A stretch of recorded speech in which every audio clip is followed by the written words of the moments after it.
বিগত ফ্যাসিস্ট সরকারের আমলে যারা দুর্নীতিবাজদের তেল মর্দন করে মদদ দিয়েছে, ভোটারবিহীন নির্বাচনে ফ্যাসিস্ট হাসিনা দলীয় কর্মী হিসাবে মাঠে ময়দানে কাজ করেছে।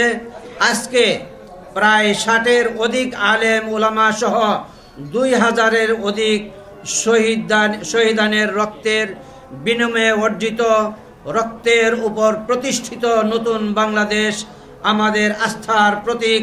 অন্তর্বর্তী সরকারের প্রধান উপদেষ্টা ও উপদেষ্টা মণ্ডলী এবং সমন্বয়কগণের আশেপাশে ওই সাতপন্থীদের বীর দেখা যাচ্ছে। প্রিয় সাংবাদিক বন্ধুগণ, আমরা আপনাদের মাধ্যমে সরকারের গুরুত্বপূর্ণ ব্যক্তিদের পরিষ্কার বলে দিতে চাই, পতিত ফ্যাসিস্ট সরকারের আমলে সুবিধাভোগী মতলববাজদের কোনো ষড়যন্ত্রমূলক পরামর্শে কান দেওয়া যাবে না। কাকরাইল মসজিদ এবং টঙ্গীর ইজতেমার মাঠ সহ সব সময়ের জন্যই উলামা বিদ্বেষী সাতপন্থী মুক্ত রাখতে হবে। প্রিয় সাংবাদিক ভাইয়েরা, দেশ এখন একটি সংকটকাল অতিক্রম করছে। দেশবাসী আলোর মুখ দেখার প্রহর গুনছে। সরকার দেশবাসীকে একটি শান্তির দেশ উপহার দেওয়ার আপ্রাণ চেষ্টা করে যাচ্ছেন। এই অবস্থায় সন্ত্রাসী সাতপন্থীদেরকে নতুন কোনো ষড়যন্ত্রের মাধ্যমে অনাকাঙ্ক্ষিত পরিস্থিতি সৃষ্টির সুযোগ দেওয়া যাবে না।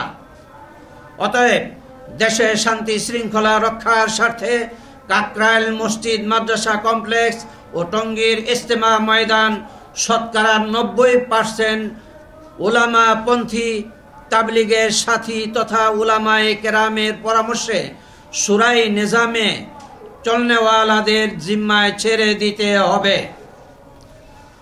গত 5ই নভেম্বরের মহাসমাবেশের ঘোষণাপত্রের দাবিও এমনটি ছিল।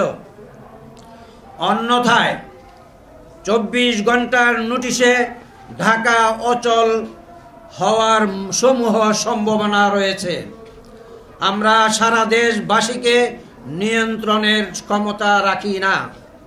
প্রিয় সাংবাদিক বন্ধুগণ, আমরা লক্ষ্য করছি গত কয়েকদিন আগে গুটি কয়েক সন্ত্রাসী সাতপন্থীদের সংবাদ সম্মেলন মিথ্যাচারে ভরা পাগলের প্রলাপ মনে হয়েছে। সমাধানের পথ একটি খোলা আছে। তওবা করুন, আপনাদের আমিরকে তওবা করান, দ্বীনের সহি পথে ফিরে আসুন, সংঘাত নয় শান্তির পথে চলতে শিখুন। প্রিয় সাংবাদিক বন্ধুগণ, আজকের এই গুরুত্বপূর্ণ সংবাদ সম্মেলনে আপনারা সময় দিয়ে উপস্থিত থাকার জন্য আমরা অসংখ্য ধন্যবাদ জানাচ্ছি। আপনাদের মাধ্যমে জাতির সামনে আমাদের সুস্পষ্ট বক্তব্য এবং অবস্থান পরিষ্কার করার চেষ্টা করেছি।